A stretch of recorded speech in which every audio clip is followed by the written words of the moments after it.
Good morning, good morning. Welcome to another episode of Money Matters. My name is Nev.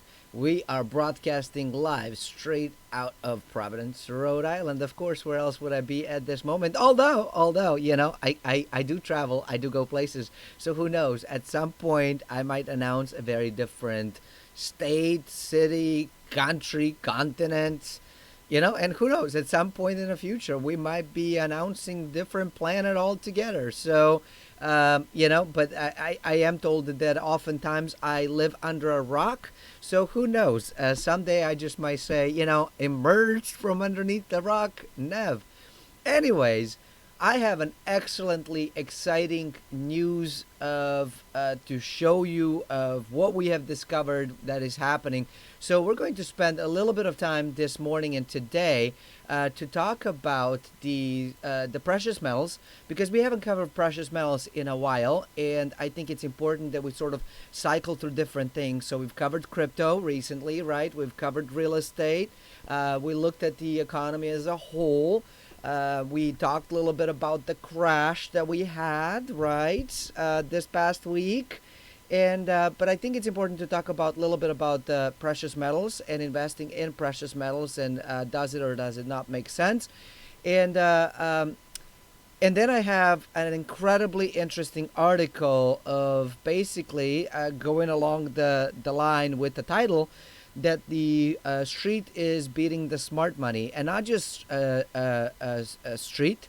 We're talking teenagers.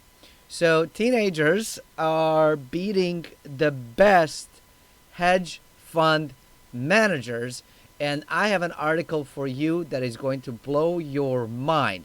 So, and we're going to actually learn a whole lot, which gives us ideas of could we potentially benefit? Is this scary? Like, what is the risk and that kind of stuff? So, we're going to have a lot of things to talk about in this morning. So, let's get to it.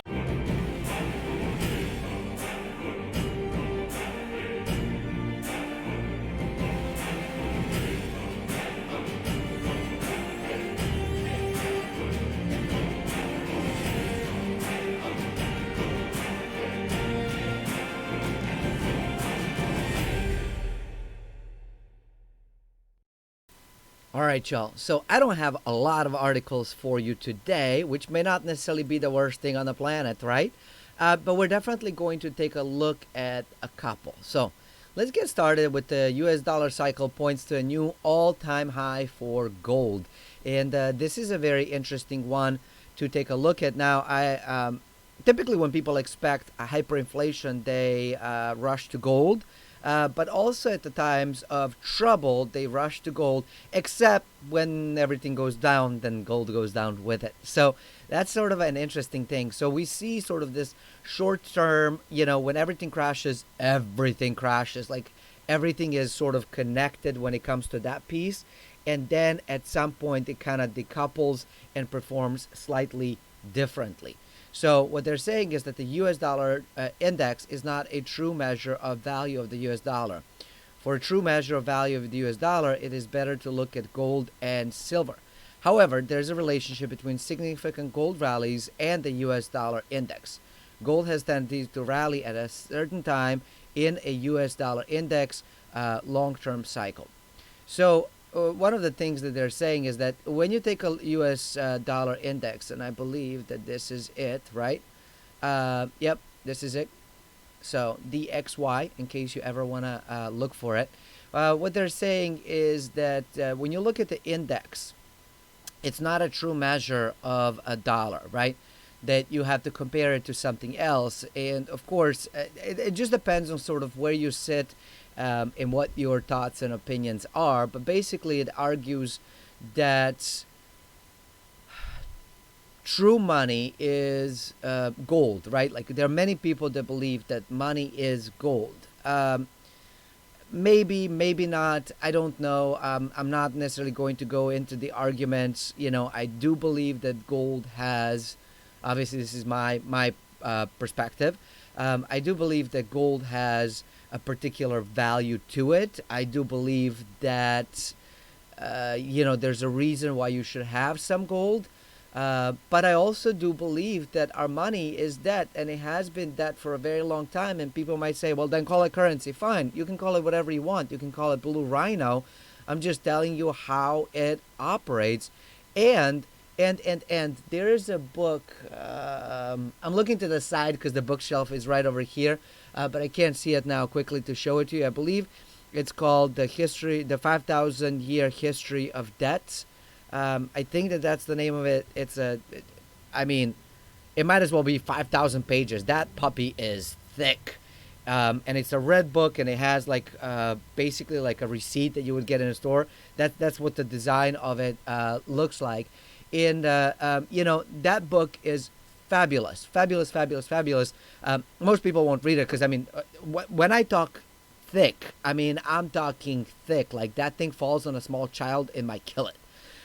So dangerous, dangerously thick book.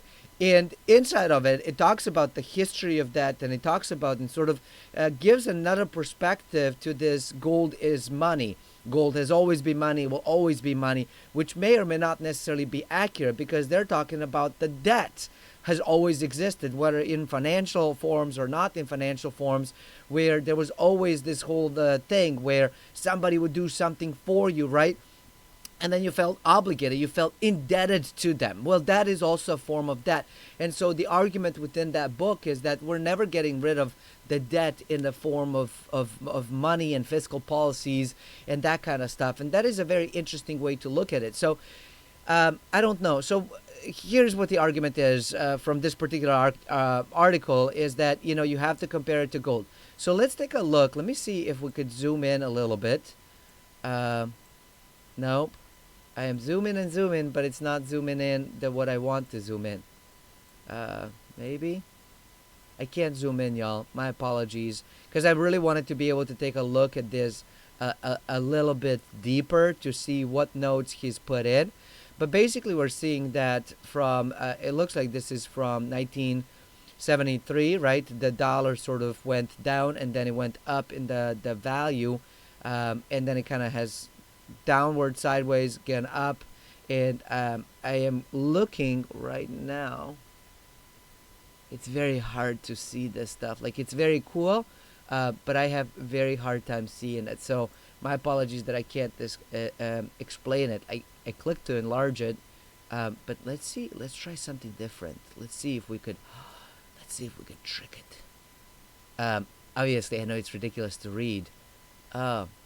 Yeah, let's see, now it's blurred. Now, I mean, it's bigger, but I still can't read it. So, okay, never mind. I was trying to be smarter than a computer, and clearly, I am not. Clearly, I am not. So, my apologies. Okay, so maybe we can read what he said. On the chart, I have marked two fractals from 1 through 5. Both fractals exist in similar condition relative to the relevant Dow gold ratio peaks, 1966 and 1999. During the time from points 1 till 3 on both charts, the first phase of the gold bull market occurred. 70s hold bull market 71 to 80, and current gold bull market 1999 to 2011. Okay, so that's points 1 through 3. So 1, 2, and 3, right? And then he's saying 1, 2, and 3. This is a much longer version of it. I mean, I know he's arguing it's the same, but this one is much longer version of it. During the period of time from points 3 to 4, gold started a significant correction, 74 and 2011. So there's a point 4 right here and a point 4 right here. And bottom years later, 76 and 2015. At point 4, the Dow peaked 76 and 2020. True if February 2020 is the Dow top. Well, it depends on how you look at it. When he says true if the 2020 is the Dow top. I mean, you could argue that 1976, wherever it may be, where is the 76? I don't see it. 73. Hold on. 73. So I guess this is the Dow peak. Well, is it really a Dow peak? Right? Because Dow has since had larger peaks. So, when people talk about, well, it peaked then, for that time period, yes. I mean, you always have the peaks and the valleys when you're looking at any asset and you're looking at the chart. Um, but if you're looking, so the reason I'm pointing out, because he's saying if February 2020 is a true Dow top. It just depends on how you look at it. If you look at it from wherever timeline until March or April, then it's an absolute top. Yeah, definitely is. But the way that the markets have been running, and in the upcoming article, we're going to talk a little bit more about what we can expect and kind of what makes sense and what's been going on. You will notice that the markets are just sort of going up, up, up, up, up. So you might have the peaks and the valleys along the way, and that's normal. But they're just going up, and it's kind of like this, right? Where it's like peak valley, peak valley, peak valley. But overall, when you look at it, it's going up. Same thing, same thing. Another important thing that happened during both these periods was gold being much stronger than silver. This was especially more pronounced during the current pattern period, since the dollar was much stronger during the current gold and silver correction from 2011 than during the one of the mid 70s. So below is the same chart with the gold chart included for reference purpose. So he's referencing the sort of, there's the gold price underneath it, and then of course what's happening, he's saying that this is a much stronger peak and sort of trading thing. Notice that the 80 and 2011 gold tops came close to the end of the downtrend of the US dollar index. Sure. Yes. I mean, you can see it, right? It also came just after the US dollar index made new all-time lows in 78 and 2008. This is what I would be looking for before the next gold peak. If not a new all-time low for the US dollar index, then at least a decent downtrend before calling a potential gold peak. If the current pattern continues to follow the 70s pattern, then the US index is likely to decline significantly over the coming months and years, while gold makes the new all-time highs. During the period from 4 to 5 in the pattern 70s, gold went from about 180 to 850. How high can gold go this time?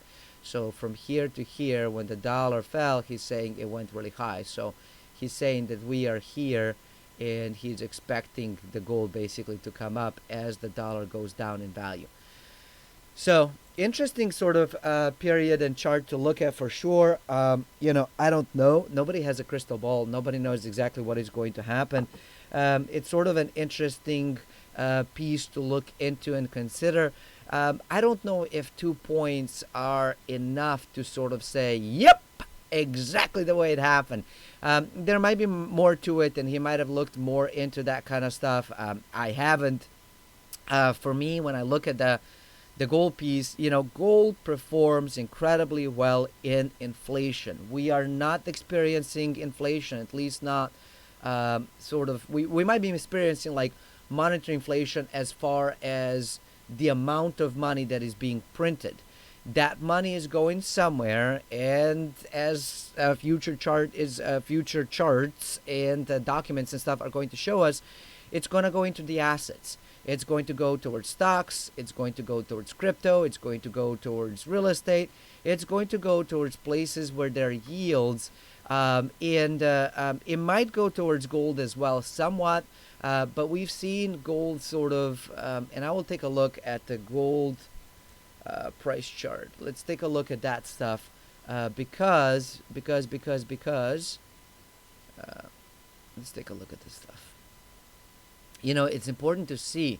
So 1730, we have been at 1730 for a little while. Oh, it's because it's one day. I don't know. One day, really? Flat? Nothing? Nothing transpired in one day? All right, let's take a look at 5 days. Yeah, clearly, apparently nothing transpired in an entire day. Like, not much happening. All right, 1 week, 1 month. I don't know that I'm enjoying this chart, y'all. I'll be very honest with you. It's very weird because, looking at it, it looks like you might as well be trading cryptocurrencies. Oh my gosh, this is silly. This is silly. Give me a year. There we go. But even still, okay. So you can see that it is going up, right? So it kind of goes up. Goes down. Sort of sits, goes sideways. Then it goes up. This was a big drop. This was that March piece, right? Then we've gone up, recovered nicely. Kind of went back down, gone up. We've been sort of going sideways. I don't know about 6 months, but it's sort of sideways because you can see that there's this almost like a top ish at around, I don't know, 1730, right? Like not exactly, maybe a little bit higher, maybe 1735, 1740.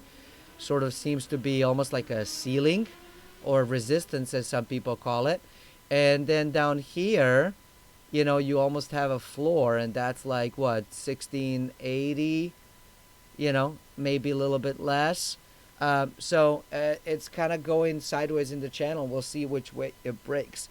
Now, one of the interesting pieces that one of the younger individuals who is in the markets and trading, I think he might be millennial, maybe Gen Z, I don't know. Definitely millennial, so maybe Gen Z, so maybe younger than that. But anyways, he was talking about when he looks at cryptocurrency and gold, and so he's given a different perspective. And again, this might upset you, right? But my goal is not necessarily to upset you. My goal is to sort of share with you the narratives that people have, because it is important to understand it. And what he's saying is that him and his generation and his friends and colleagues that are roughly the same age, right, peers, they're basically saying gold is a relic, and we're not interested in that. We don't want to lug it. We prefer crypto because it's technology. We understand it. We get it. So when we're listening to the folks arguing back and forth, is it gold? Is it crypto? Is it this or is it that? You don't have to go one versus the other. You can actually say both. Give me and. It's not or, it's and. And of course, as long as it's performing. So, I think that there's a point to the US gold, to the gold actually doing pretty well. And this chart, like I said, it's very, very interesting nonetheless. I'll zoom it in so you can keep on looking at it if you're trying to inspect it. And of course, you can probably find it on the trading view, maybe. I don't know. But I don't know that it's quite accurate, because while the dollar might have dropped a bit compared to the other currencies, I still think that Johnson is the last name. It's not Howard Johnson. That's a hotel, or motel or whatever, down south. Oh my gosh, y'all, help me out. Put it in the chat. Put it in the comments. I can't remember his name. The milkshake theory guy. You know what I'm talking about, right? Like, can you look it up? Look it up. Look it up. Johnson is the last name, but I can't remember his first name now to save my life. Anyways, he's making very strong arguments that the dollar is strong and it's going to continue to remain strong, and that the strong dollar means that the more people will be jumping into U.S. equities. And as more people jump into U.S. equities, even though the Fed is printing, the equities are going to perform, and they're going to be doing really, really well for a while. And when he says a while, he's saying more than just like, a month or whatever. So I think it's going to be an interesting piece to take a look at and consider as we're looking forward into this coming year, into the coming months, right? Because all of those things are important and they matter when we're trying to decide, do we make money, do we not make money? Of course, there are many people that don't trust the markets. I am one of them. I'm like, I don't know, this is really weird. It can't go up ad nauseum. But then again, it's been also going up without any fundamentals. And there's finally an explanation for that. And that is what we're going to go into. Before we go into that stuff, there's another story coming our way as well that saying gold investment is strong, and they're saying that the demand remains very strong, and that investors have continued shifting capital into GLD shares. Now, I want to point out right here, while I might not be a gold bug per se, but I do believe you should have some gold.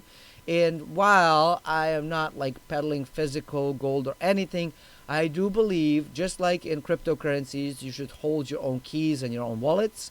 When it comes to real estate, you should hold your own real estate, meaning buy a freaking house, do not buy a REIT.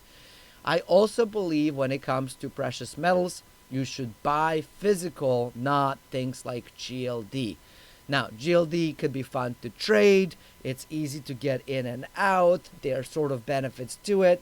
But, to me, GLD is different than gold investing. Um, Gold speculating, gold trading, sure, not gold investing. So, sorry, Mr. Hamilton, that's just kind of where I feel.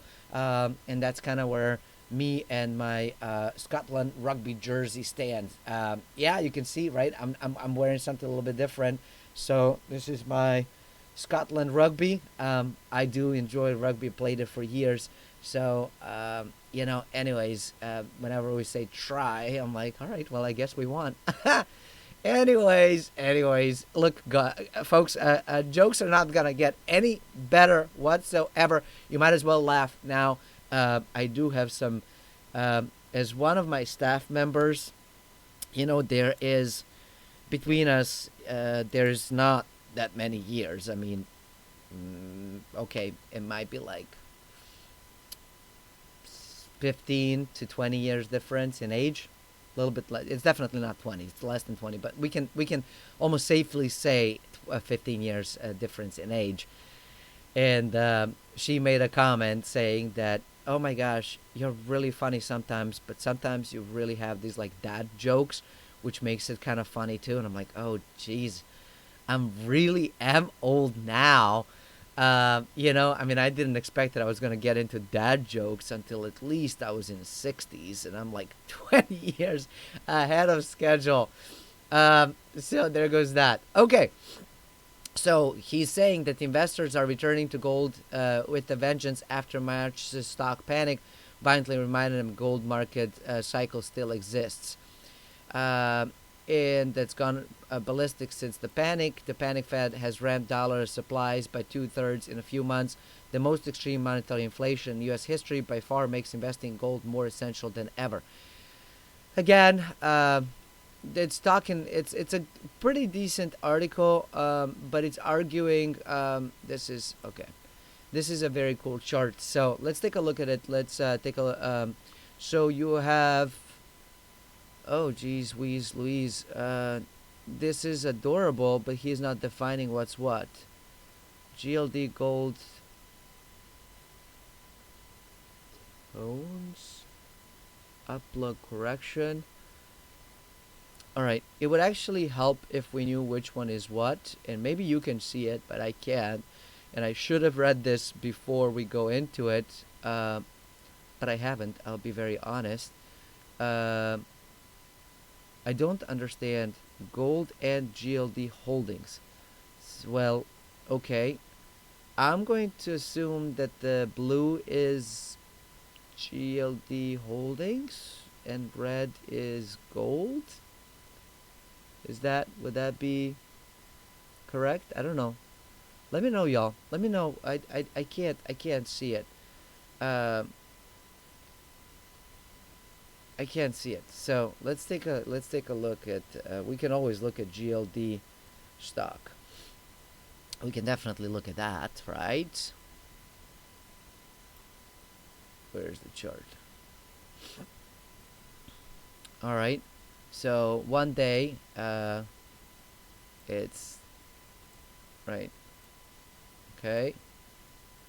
So let's take a year. I mean, it's following gold, right? It's definitely following gold.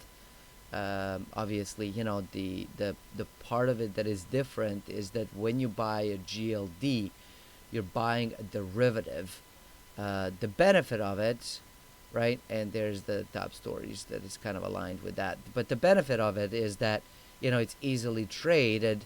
But if I was, there's better things to trade with. I mean, than this. There's definitely even the 6 month. We're talking, 139 to 162. That's not as great of a return. There's better things that you could trade if you want a great return, and if you want to buy a protection, then just buy freaking physical. Like, it makes more sense to me. I don't know. I obviously, clearly, my opinion. Let me know what you think. But anyways, now it's time to switch the topics and go into an article that I really wanted to go into, and that is Goldman clients are getting angry that teenage day traders are crushing them. This was amazingly good article, and it's definitely. Can you see this? You can. Okay. So this has been absolutely amazing to read, and very, very, very informative. So we're gonna take a look at a lot of these things. So I hope you're excited. I hope you're ready.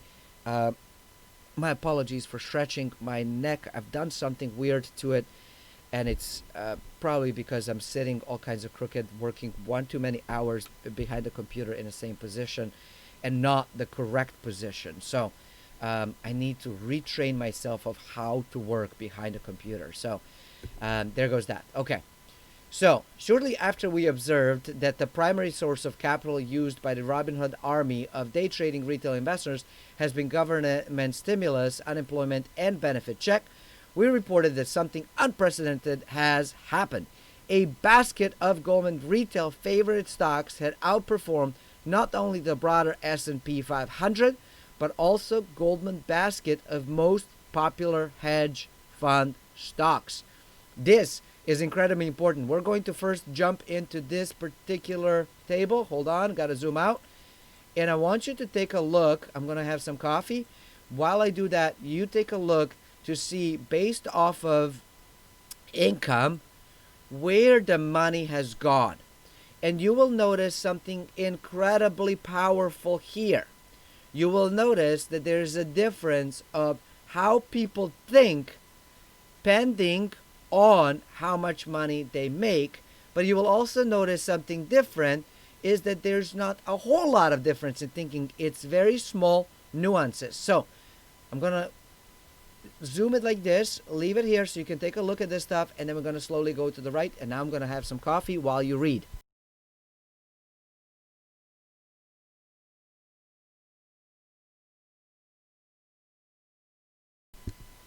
All right, I hope you're seeing something very interesting in the top two. Savings, ATM, withdrawal, right?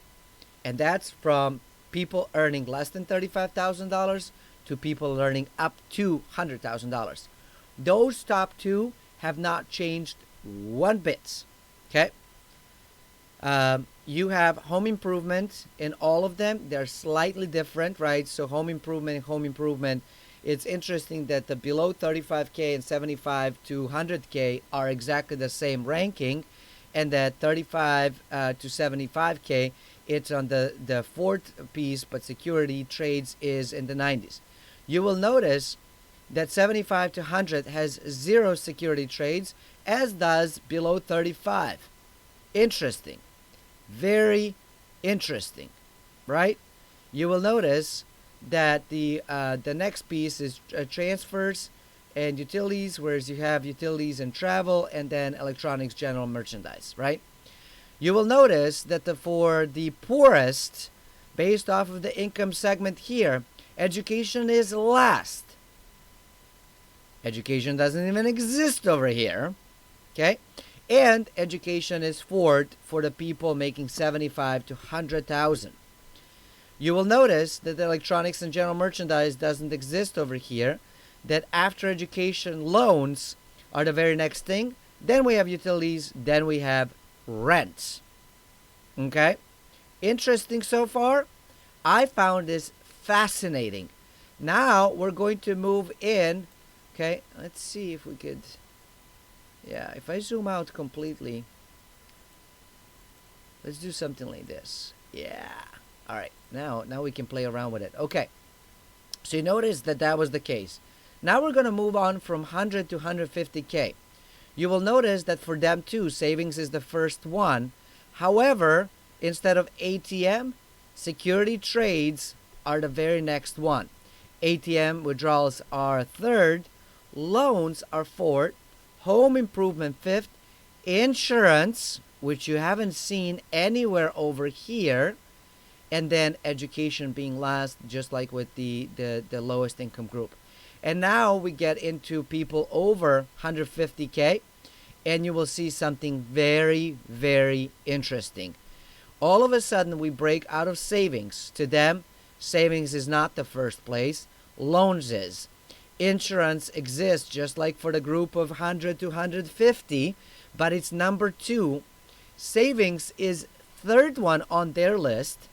Travel, which you haven't seen in the groups over here. The only place we've seen travel is here in the 50 to 75K, but that's the fourth one. Home improvement, just like the folks over at the 100. Entertainment, recreation, interesting, where you don't see entertainment and recreation anywhere over here. And then it goes into securities and trades. So when I look at this stuff, this is fascinating to me to take a look at what's going on and how different groups. Let me see if I can maybe zoom in just a little bit and kind of leave it like this so you can see the five groups. It's fascinating to me of how this actually works and how different people think, and that you can actually then conscrew or connect that different income and has different way of thinking. And it might not always be exactly the same stuff, because some people might be when we talk about people that are in the 100 to 150 and 150 plus group, some of them could be entrepreneurs, right, making money with their own business, but some of them could just have high paid jobs. But it's fascinating to me to see how people think very differently. How, for example, on the lower level, people's money is going into electronics and general merchandise and that kind of stuff, right? You can see it clearly from 30 or below 35 to 75. It exists there. But then once you get into higher income, 75 and over, it's not even on the radar. Like, it's not even in the top. What do we have? 1, 2, 3, 4, 5, 6, 7. It's not in the top 7 at all, right? Same thing with the loans. We don't see loans being discussed and put towards the 75 under at all, right? But when we get into the higher ones, like savings is there, but it's not the highest one, right? We notice that there's no insurance for people under 100K, but there's definitely insurance stuff for over 100K. So I highly recommend you actually go in, and study this stuff, because it shows you how people at the different segments are thinking about money. And so now you can look at where do you fall underneath these, and what have you done with your $1,200 check if you have received it. Where has the money gone into? What have you done with it? And, what is your line of thinking? Does it fall more on this side of the house or that side of the house? I mean, this is just fabulous and fascinating to me. Anyways, now they're saying, look at this. Now, the relative return. So when you take a look at this stuff, this is the chart that it's taking the retail trading favorites versus S&P 500, right? So that's the light gray. And then hedge fund VIPs versus largest shorts. And you will see that they too have gone up, but there's a gap, big gap. All right. So this is interesting. Oh no, we lost our highlights when I did that. No, it's back. It's back. Amazing. All right. Small things in life, y'all. Small things in life. As a result of free government money, zero cost online trades. I need to make this bigger so that I can read it, because I can't see it. Zero trades and millions of bored, unemployed from home Gen Zers, there has been nearly a tripling in retail user activity this year, with a number of distinct users positions in S&P 500 stocks rising from 4 million at the start of 2020 to 5 million at the market peak in February, 7 million through March, and 12 million as of end of May, and growing since still. Sharp increase in retail trading amid still muted hedge fund bullishness in a very illiquid market helped a basket of popular retail stocks outperform the S&P 500 by 13%, 13 percentage points.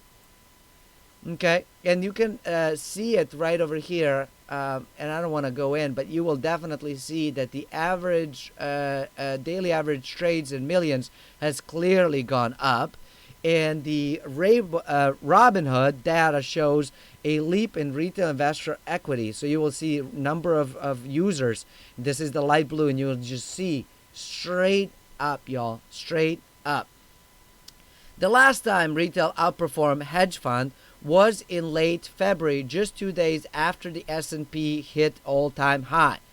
Y'all remember what happened when we hit the all-time high in February? Where did we go? We went south, y'all. We went south. Oh no, sorry, didn't mean to go black. I meant to change screens. My apologies. What has happened since is truly unprecedented. Retail has positively crucified both the smart money and the money in the face of the S&P 500 as of right now. So you will see that retail favorite is this dark color. Let's call it dark blue or black, however you want to call it. And the light blue is S&P 500 index. And you will see that the retail favorite is way up, way up.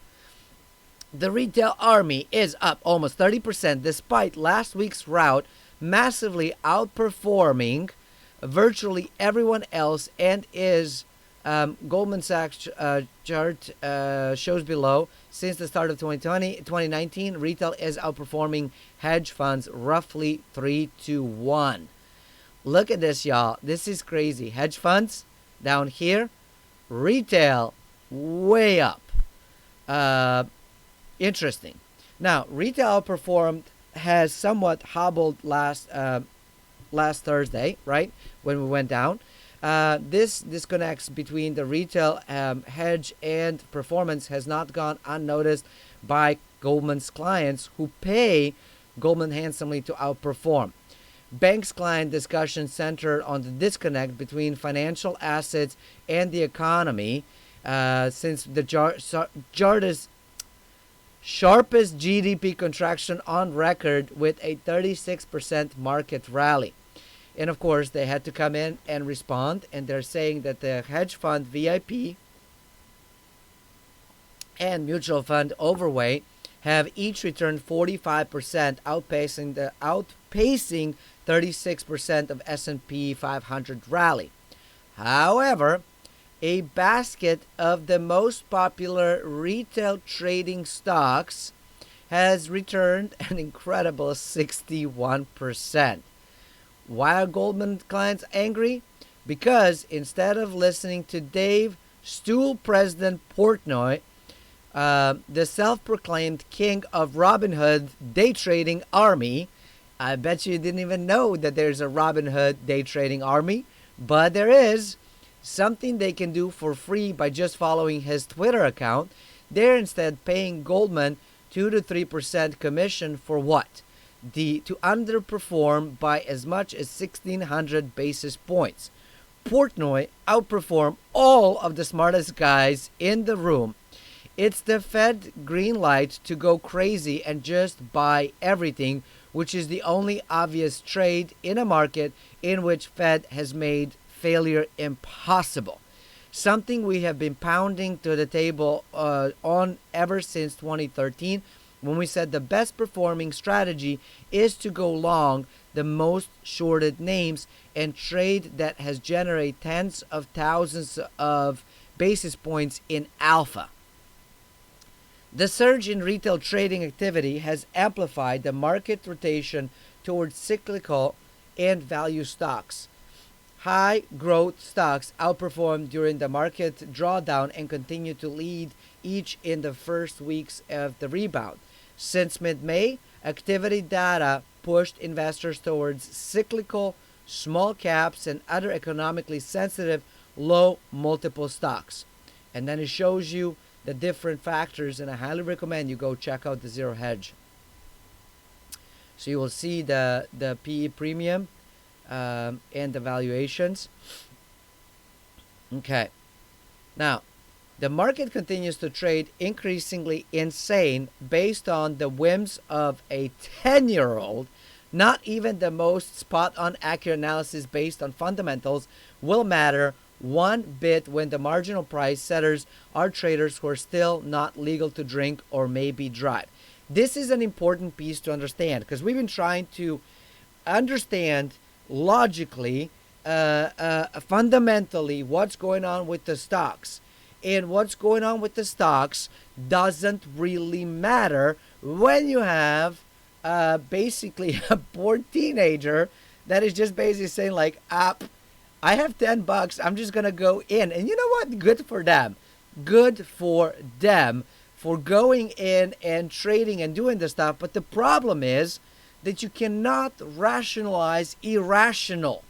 That's what the problem is. And so my mother used to have this saying all the time, and I don't know if it was hers, but she taught it to me, and so I'm saying my mom, right? My mom had this saying that she said, when you argue with the crazy, there are two crazies in the room, okay?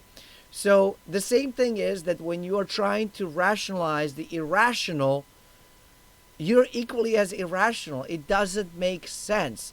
Simply, you just follow what they're doing, right? And that's what people have been doing. Watch what happens. Continue to talk about over here. So now, until Powell does something to stop catastrophic mockery of efficient markets, which are now juiced to the gills with the Fed's trillion in newly printed money, nothing will change. And judging by what Powell just said last week, nothing will change for a long, long time. This is the reason. We'll finish it up, I promise. This is the reason why I keep saying, yeah, gold might be okay. It's sort of like a hedge and a protection piece. But the dollar is going to continue to rally. And as much as I said that the price has gone up in the markets, we might go drop a little bit. But because there's this crazy number of people kind of jumping in and pushing the things that don't make sense, I think that there might not be a craziest of the strategies of going into the market and buying. Obviously, you want to do it with the protection and stuff, but they're gambling. They are gambling. And so their safest ways, one is just sort of don't even participate in it and go into something different. But if you are saying, you know what, I have like 10% that I'm going to speculate with and I don't care, and you can afford it, and you're of age where you can afford it, and or of the wealth where you can afford it, where even if you lost all of that money, it doesn't matter, then you can go in and play in the market. And all you got to watch is where is the retail going, and the way that they have been buying is that they're buying whatever is cheap. So when something is cheap on the price, it doesn't matter. Do not look at technicals. Do not look at fundamentals. They don't even know what those are, know that they exist, right? What they do know is that this is cheap. It's way under where it was. I'm going to buy it. It's 50 cents. I'm going to buy 50 of them. It's 10 cents. Give me 100 of them, right? And that's what they're doing. And they're basically going in and pushing the market, because what ends up happening is that when you have, it doesn't, the technical fundamental doesn't make sense at all. But when you have this group of people, right? Have you ever been at a concert, right? Or like a mosh pit and stuff, like where everything is like super, super tight. Like there's just so many people where the fire marshal might shut you down, as the song says, right? And whether you want to dance or not, when you're in that crowd, when the crowd goes left, you go left. When it goes right, you go right. It's the same thing here. There's just so much packed, so much concentration of it that when so many people buy it, it has to go up, and then smart money pulls out, hopefully, okay, makes a little bit of things, it drops, you can enter in again, and it might go back up. So anyways, that could be the way to play the game, but I wouldn't bet the farm on it. For sure, for sure, for sure. You definitely don't want to bet the farm. Super risky, super, super risky, super, super risky. I had to say it multiple times. So cool for playing, a little bit of speculation, gambling. If you want to do it and go day trade, go for it. Why not? Just understand that it is highly, highly, highly, highly, highly risky. If you do it, you want to put in small amount of money that if you lost 100% of it, it wouldn't affect you one iota.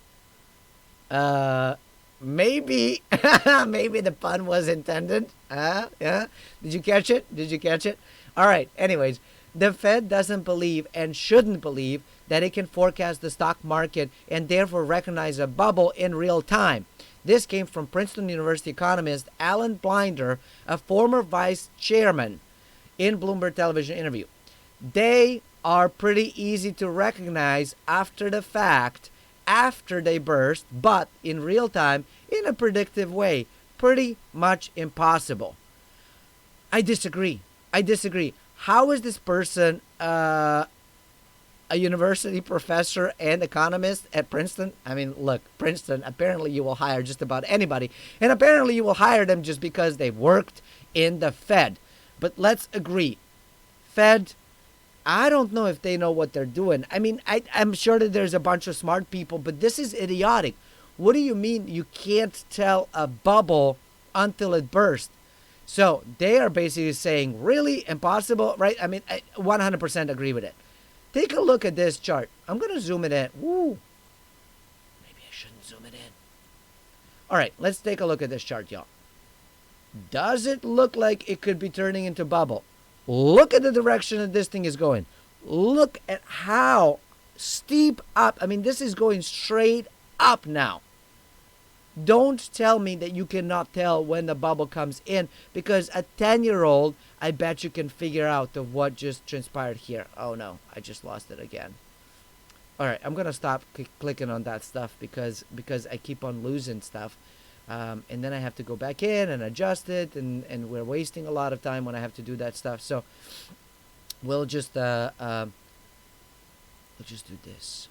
Can we do this? Yeah. Maybe, and they're basically saying, like, look at Hertz. Look at Hertz. It's very easy to notice the pattern.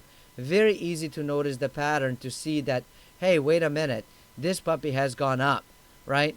And, box, go away. And, of course, this is going in, from, they had another chart, and it looks like we lost it, which was the chart of the Robinhood and what they were doing, kind of jumping in. So retail investors, confidence, they can never lose. And we talked about how some of the folks have been, jumping in and saying, like the stock market never drops. It never drops. You cannot lose. You cannot lose. There's this belief and reality, whether it's real reality or sort of papered over reality, but it's a reality. It's a perception, is a reality that markets never drop. So they're going and saying, well, you can't lose because you can never drop. And certainly their returns to date justify it, are betting more and more aggressively on the market in the form of the ever more levered upside bets, such as tiny short duration calls. One contract transactions have surged to 13% from roughly 9%. The smallest of traders bought more than 14 million speculative call options in the week ended June 5th, an all-time high. And you get to see this. And part of it is that, options do provide a different way to trade, and that's amazing.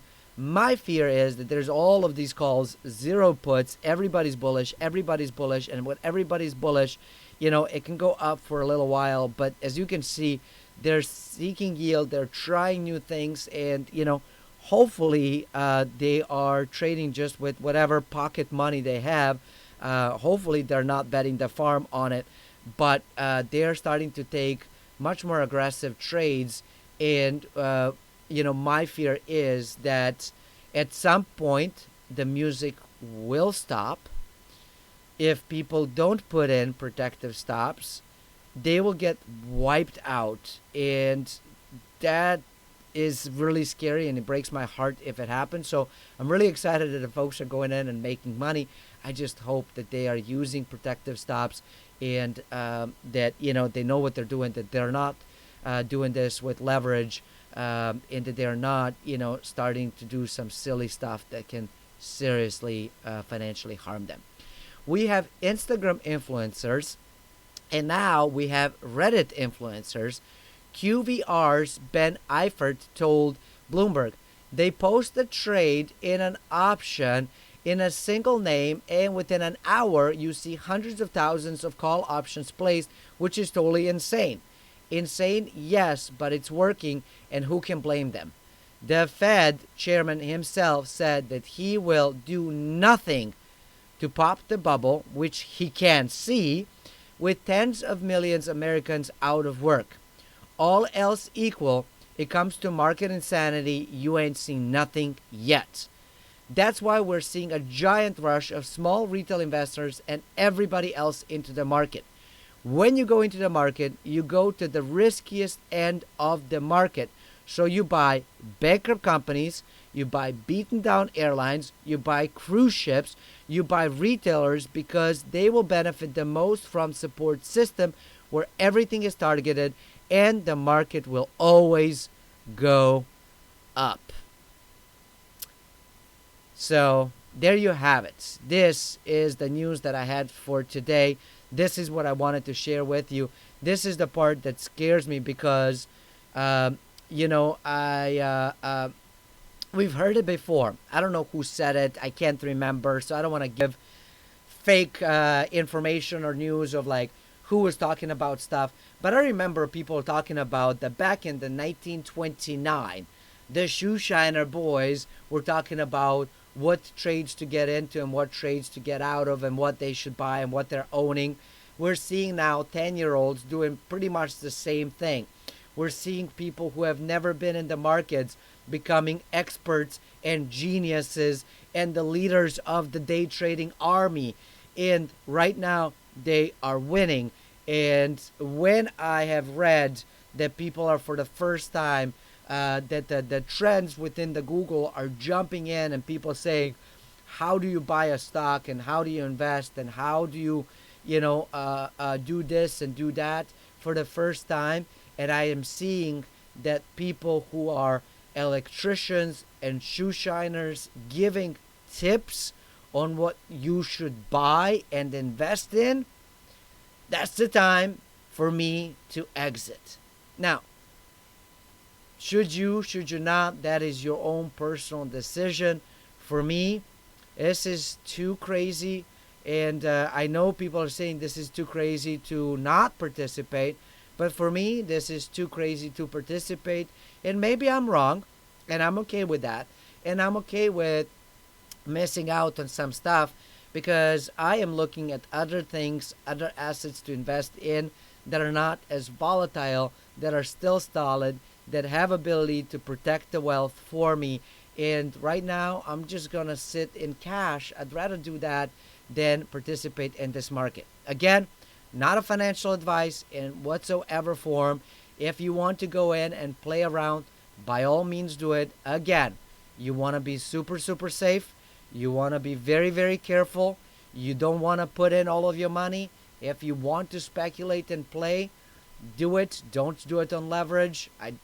Again, not a financial advice. I'm just giving you how I would do it if I was to do it. Super small portion of money, and basically just go with the crowd. But do understand, when you go with the crowd, eventually the crowd comes with the ledge, and then the go down, and you'll go down alongside with them. So just something to be careful. So make sure you put in the protective stops if you're going to do that stuff.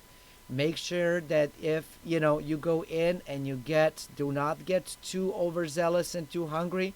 So if you go in and you get a nice profit, take it, exit, Do not think that it's going to continue to go exponentially up. When it goes exponentially up, it has to come down. It always has, always will. And so you don't want to ride it down to the bottom. So make sure that if you decide to do it, that you do some stuff to educate yourself in it and that you protect yourself. So here you go. Thank you for watching. If you're missing it live today on onedealaway.com, join me tomorrow. If you're on YouTube, make sure you subscribe and hit the bell button. And do come back tomorrow. We're going to go live at 7 a.m. And now we're going to stop the broadcast for the YouTube. We're going to go hang out with folks over in the chat on the live session.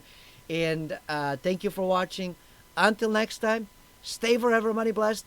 And do remember, you are only one deal away.